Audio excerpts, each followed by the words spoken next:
Ada sahaja kisah wanita muda dikurung, dibawa lari atau diculik oleh kekasih atau teman lelaki mereka.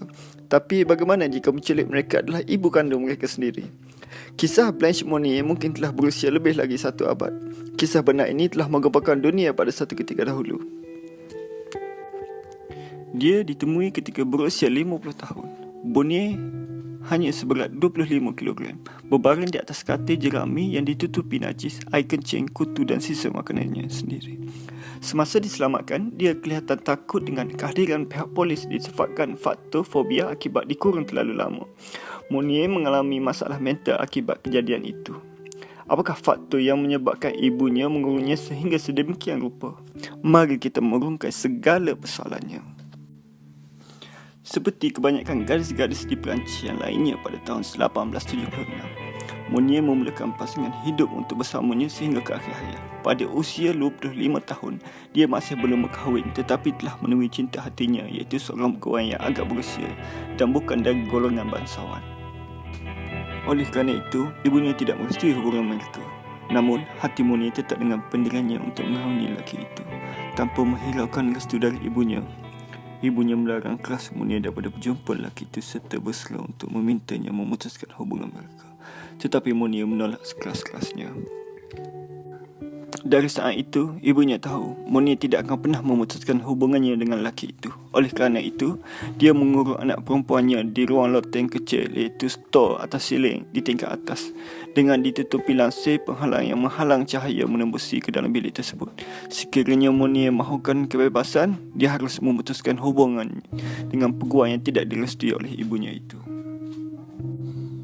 Kerana terlalu menyayangi kasihnya, Monnier masih berdegil untuk tidak akan memutuskan hubungan dengan lelaki itu. Oleh itu, Monnier terus dikurung di dalam bilik itu. Hanya makan malam sahaja yang akan diberikan ibunya dan tidur di atas katil jerami yang ditinggalkan di tingkat atas. Sejak Monnier menjadi tawanan di loteng kecil itu, dia tidak pernah berjumpa dengan kasihnya lagi sehingga kasihnya meninggal dunia pada tahun 1885. Di mata umum, Blanche Monnier adalah wanita yang sudah mati. Ibu dan abangnya mengadakan majlis bergabung untuk memberitahu kepada umum tentang kesedihan yang menimpa keluarga mereka. Abangnya yang berusia 50-an juga telah dimanipulasi oleh ibu mereka. Dia tidak pernah berkahwin dan tinggal di rumah bersama ibu mereka. Tidak sedikit pun mempersoalkan keadaan Monnier.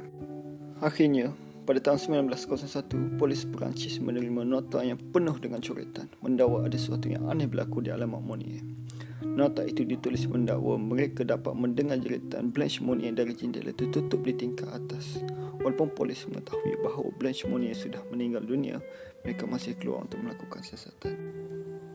Ketika siasatan dilakukan di rumah Monnier, tak ada apa-apa yang aneh ditemui pihak polis, dan ibunya hanya tenang duduk di kerusi ketika siasatan sedang dilakukan. Sehinggalah salah seorang pihak polis terhidur bau yang busuk yang datang daripada loteng tingkat atas. Pihak polis tidak dapat membuka pintu itu dan terpaksa memecahkannya untuk membukanya. Dan apabila pintu itu dibuka, segera terhidur bau yang sangat busuk. Di sana, mereka melihat seorang manusia yang sangat kurus, kelihatan seperti kerangka manusia, sedang terbaring di atas katil dengan bau yang sangat busuk. Setelah membawa Monnier ke hospital, dia bersyukur dengan rawatan jururawat yang memberinya mandi makanan yang berkhasiat. Ketika disiasat oleh polis, ibunya mendakwa kejadian itu berlaku disebabkan oleh tingkah laku Monnier sendiri yang berperilaku ganas dan mempunyai masalah mental. Abangnya juga setuju bahawa Monnier mempunyai masalah seperti yang dikatakan oleh ibunya. Abangnya mendakwa Monnier boleh keluar bila-bila masa sahaja, namun Monnier sendiri memilih untuk tidak melarikan diri di ruangan penyiksaan yang dikurung oleh ibunya. Ketika tiba masanya untuk menghadap ke mahkamah, ibunya dijatuhkan hukuman lebih lama berbanding abangnya. Tetapi ibunya meninggal dunia sebelum hukuman dijalankan selepas dipercayai mengalami sakit jantung akibat kehadiran orang ramai di rumahnya yang mencerca apa yang dilakukan. Ada juga pihak mendapat ibunya membunuh diri sendiri dengan ubat-ubatan. Abangnya yang bekerja sebagai peguam berjaya mencari jalan untuk membebaskan dirinya daripada hukumannya setelah mengumpulkan rayuan. Namun lebih menyayat hati, kehidupan Monnier telah dirampas. Dan ingatlah, dia adalah wanita berusia 50 tahun dan tidak mempunyai tempat untuk pergi. Dia dimasukkan ke rumah sakit jiwa di mana dia akan tinggal selama sisa hidupnya. Tidak ada keadilan diberikan kepada Monnier kerana dia telah kehilangan lebih dari separuh usia hidupnya kerana sisaan kejayaan dari ibunya sendiri.